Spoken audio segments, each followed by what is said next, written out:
How do you feel? Now, in the moment, the answer to this question remains prevalently the same. Proud, great, oh, I'm grateful, ecstatic, excited. I never expected it. However, I've come to know that over time, the same question about the same result could set up an interestingly different answer. Life in its fleetingness, I think, can be described as a chase. With some Chris Gardner shades on, allow me to call it the pursuit of happiness. Life poses to be an unending cycle with an end, where everyone per time is moving, running, trying to keep pace with joy. Life may be fast, but happiness, both has some learning to do. You're welcome to the glide. Today we'll be exploring the great chase, the perceived outcome or reward, and the reality of it all. I'll be honest and let you know that the discourse on perusal today is deep. It's easy to teach style and hygiene and culinary skills, but the subject of feelings, not so much. One of my guys hit me up not too long ago. After quite a while, they wanted to know where I was, how I was doing, and what I was doing. By the way, you should probably have friends like this. You need friends like this because, I had been thinking about them as well, but just the fact that they hit me up, my lord. Anyways, that's besides the point. I responded feeling very grateful. I was very grateful for the intent of their communication. And I gave the easy answers. So, I didn't travel though, I'm still here. I'm learning and creating content. I'm doing good. Smiley emoji, smiley emoji. And then they hit me up with one last question. Describing what that question did to me. Wow. Describing it is Herculean. Believe me, it feels like if I start, I would take you on this rigmarole, like I like, okay, no. The thing is, I already had the idea for this episode before my friend hit me up. But I guess the conversation we had happened to either remind me or propel me to actually do the episode. So, here we are.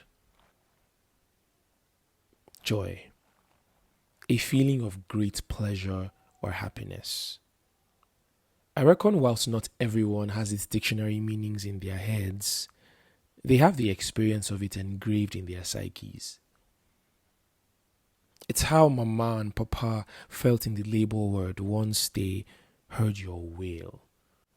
Oh my, I don't know how to even describe this one. So I haven't been a parent before, obviously.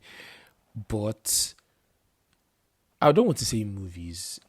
I think I have friends that have given birth, and whilst I was not there, so I couldn't experience what they experienced or experience what it was like for them, I do know there's this thrill, there's something that happens, and maybe as a guy, I would be able to relate to a hard guy breaking down in tears uncontrollably.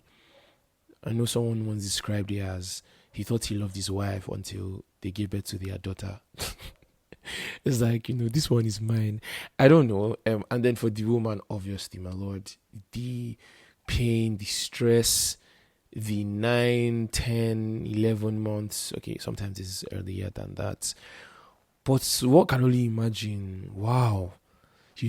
First of all this is finally done. Well, at least just a part of it, because parenting is a whole different thing, especially like for babies and stuff. But the fact that the baby is actually here, you now become a dad or a mom, I can only imagine the bliss. I can only imagine. It only makes sense that there are plenty tears from both the parents, maybe their parents or their friends, the ones that are closest to them, anyone that they let in the in the ward, maybe even the nurses, right? I can only imagine it's a thing of joy. Now, I don't know if I'll cry, but knowing that I have cried for things of way less importance, is very likely that I will be crying. Oh my Lord, I don't know why the dogs are crying now. Oh, Jesus help me. Okay, right. But what a joy it is, It's how the Olympian feels on receipt of the gold after 12 years of toil. Now, this one, I can't remember their name, but you can imagine there are so many similar stories. There was this weightlifting Olympian that had come for 3 Olympic straight. And the thing about these games is you don't get younger, right? And they hold only every 4 years. So let's say you got in, sprightly and with a spring in your step, you were 16. After 4 Olympics or after 3 Olympics, you're 12 years older, right? And that is great that he's at 16, but I don't think this guy was that young in any case. And it took him 3 Olympics or thereabouts, or maybe it was on the 4th one that he finally won gold. And I don't know, maybe there's something that has to do with time and achievement. It's almost like maybe there's this sense that the longer it takes to achieve something, maybe the more precious it will become to you. But I could just imagine, long hours of perseverance, the shed tears. You get what I'm trying to say. The feeling is, you can almost picture it. You can almost sense all the work, even though you haven't lifted a barbell in your life.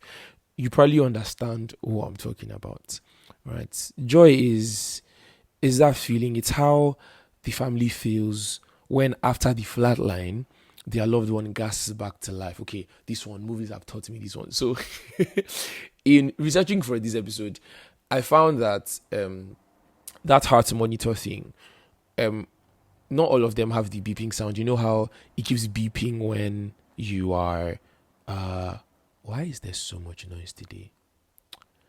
Anyways, so you know how it keeps beeping when the person is alive. So, and then the way the movies put it up now, when the person now dies, then there's a flat line and then it's beep. So I learned that not all machines beep like that, but they do it for the effect in the movies. But still, all machines do flatline in a case where life is lost. And I can just imagine, like, so everybody with their movie perception and just knowing that bare minimum, first of all, having somebody you care about in critical condition, to the point where they have to monitor their heart, right? So, yeah, that in itself is a struggle, and you're trying to be there, trying to keep up hope, and apparently the engineering and the machinery showing you that you just lost this one, right? And then, out of great despair, from the brink of despair, elation, just like Peter Drew puts it, and they come back to life. They respond to your cries and your tugging, and what a joy it is. Happiness, the state of being happy. I reckon whilst not everyone has its dictionary meaning in their heads, they have the experience of it engraved in their psyches. One can prove this one in Lagos traffic. So, picture a beautiful Sunday morning, you go to church, the choir or the music team decide to smash it through and through. Then on top of all of that, there's this very stirring sermon or teaching or exhortation. Oh my, then there's now chow at the end of service because it was somebody's birthday. Or they just shared chow in your church. And it's wow. Come on, what can stop this joy? What can stop this happiness? And you're just, you go with that energy, you go back in your car, and when you're driving, and the Lagosians will understand this the most, because I don't think it matters the day of the week. I feel Lagos is a mad place every other day. So you're on your way back home, and then this downfall, this bike, or this old pay guy, it doesn't matter who they are just driving mad. And in a normal day, you know, you roll down your glass manually or automatically, and you would, you know, exchange some Yoruba things, words, not so nice words, anyways, or maybe even, speaking pidgin, the more generic one, swear for them and their family. But today, the anointing is strong, and you're just so you just nod and turn up your worship music or something, right? You're happy. That's happiness right there. Nothing can stop my shine. Not today. This one can be proved when your math test results come out. So maybe you shouldn't be like me, but I remember when I was still in high school, I used to practically dance. Or was it high school or primary school? It was one of those periods where I didn't have any friends. So I used to practically dance when I'd get a perfect score. And unfortunately for everyone, and again, that's why I didn't have friends, I got a perfect score almost every other day. So I danced a lot. So I was at the back of the class dancing, and excited. And maybe you're not me, and maybe you didn't have a perfect score every other day, but you just scored good for a math test that you were terrified of before. And it's always math, Sha. It's always maths. Nobody used to be afraid of English. Even if you fail English, you're not upset. It's just math, And that's right after the test score comes out. Nobody can upset you anymore. You're just happy. You just want to go to the talk shop or the butchery. You just want to buy some snacks, some Tampico, buy some digestive cream, buy some Biloxi. You just wanna chill. All right. That's proof. That's proof of happiness right there. And again, nothing's gonna stop my shine. Nothing's going to stop my shine, I beg. This one can be proved on your way to the long-awaited first date. You have tried your best. You've been tailing this babe for 6 months. Oh my lord! First, it was 3 months of stalking on Instagram, right? And then 1 month of someone encouraged, and then coincidentally the Lord did it for you. You guys met at one wedding, and you finally got to say hi, and that was just the start of a whole new life, a whole new world. And you have been fantasizing giving birth ever since, and finally, out of their busy schedule, they finally said yes to you. And this one, they said it with a smile. It was over video call, so it's not like they were just, oh yeah, come, let's go. And you could tell that they were interested. I'm like, and you're prepping now.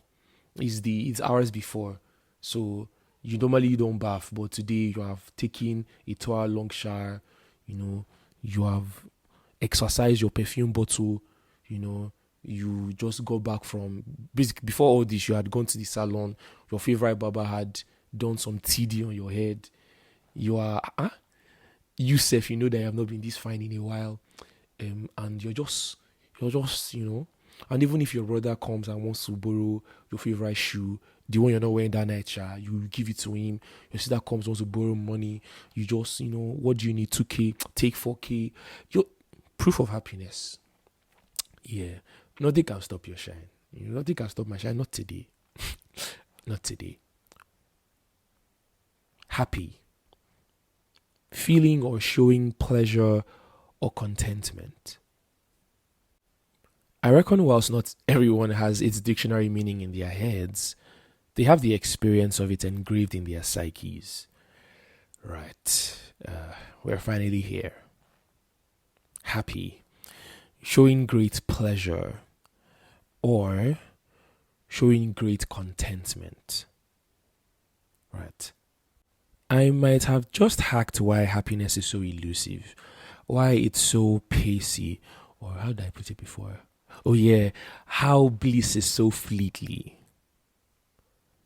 I think it's because of the element that is contentment. Wow. Boy, have humans made Oliver Twist look like a learner. It is just mad. You know they tire you. You know they tire. I believe the economists have beautiful terms and principles that explain the human condition. I'll share 3 of them with you. 1, insatiability. Right? Now, this is the ability of a human being to never be satisfied. Oh my Lord. Oh my days. So you had Toblerone, but you probably should get Bounty. Maybe Kit Kat. Admas. Do you have Smarties? Oh, and M&M's. No. Okay, give me small Maltesers. I don't know what the problem is, but that's why people mix egusi and obono. I saw some. You mix egusi and obono is why you cannot just eat rice and stew. You have to have rice and spag and dry beans and stew. Is why we come up with some weird recipes in this part of the country. Is why, you are talking to 17 babes at the same time. Is why you think you need the extra pair of shoes that look exactly like the other one they have in your shoe rack.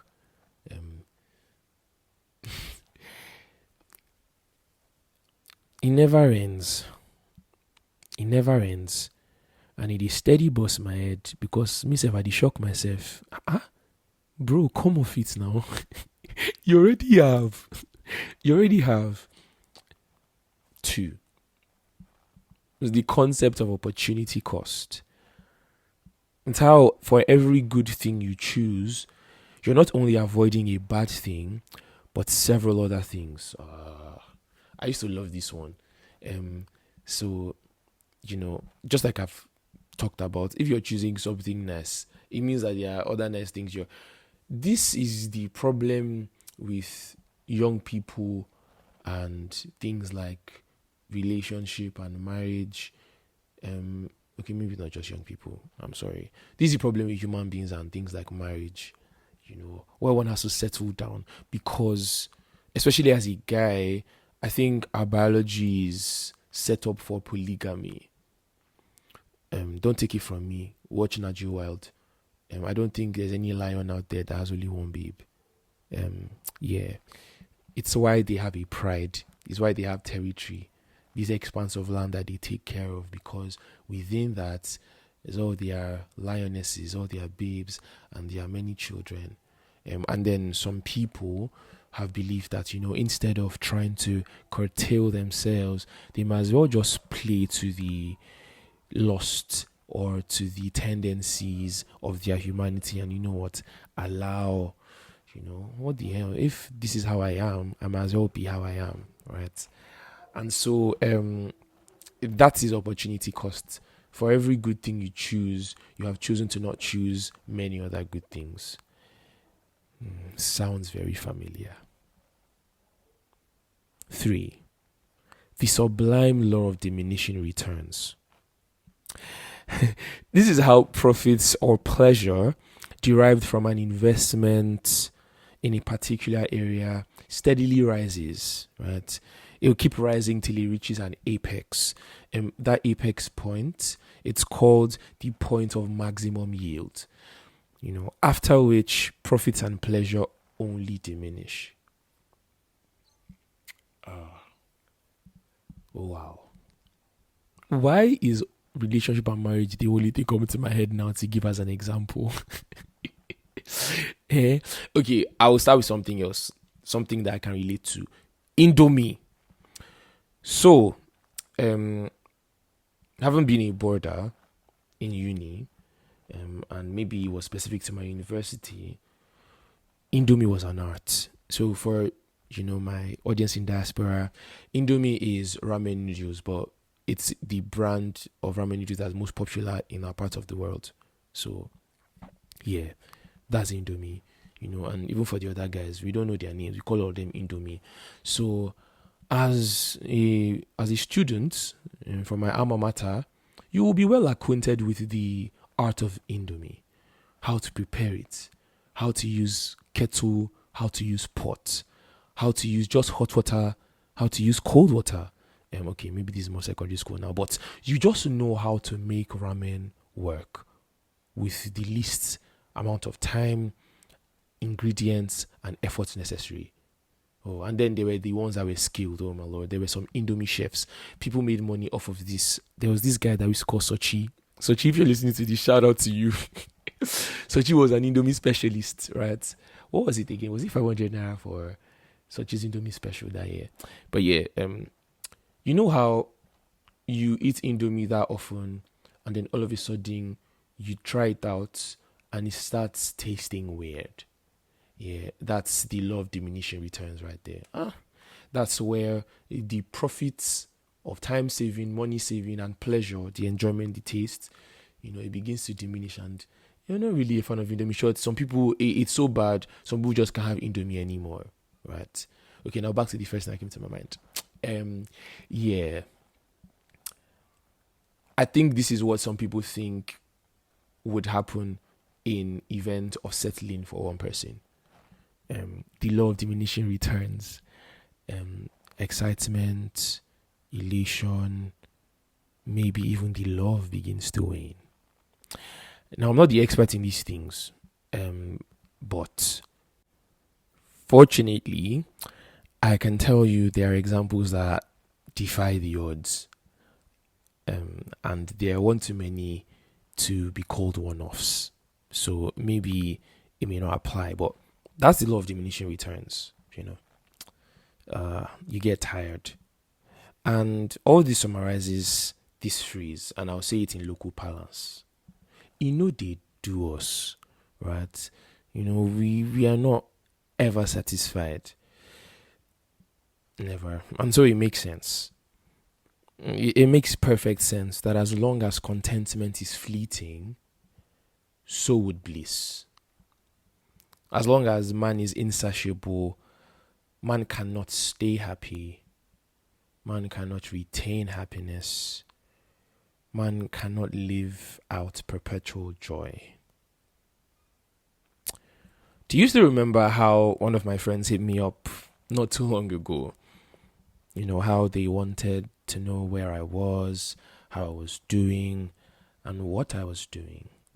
Do you remember how I responded? Yeah, how I gave the easy answers. Do you remember how they hit me with that last question? Right. Here's what they asked me. I hope you're happy. I stared at my screen for quite the while. Okay, the conversation was via text. So, yeah, but I kept staring, and then I realized no one typically asks you that. I mean, even if they care, it's not a question that crosses the mind. And even if it crosses their mind, they'd probably not ask you for the fear of the default response. Something like this. Well, da da da da da da da da da. And you? So nobody will ask you if you're really happy because they would probably not want to answer the question as well. Okay, maybe not nobody, because obviously I know somebody that did ask me. In my case, however, I had to answer. I felt I had to. It seemed a very necessary ask. The great chase is within. It's in our mental. It's the pursuit of happiness. Or realistically, it's the pursuit of the prizes and people that we mistake for happiness. And we wonder why with the rise in attainment, there's a steady rise in depression and sadness. The world's people are in pursuit of a facade, some light burst mirage. Sadly, one can only prove authenticity in proximity. My response to my friend, I am happy. And no, I was not lying.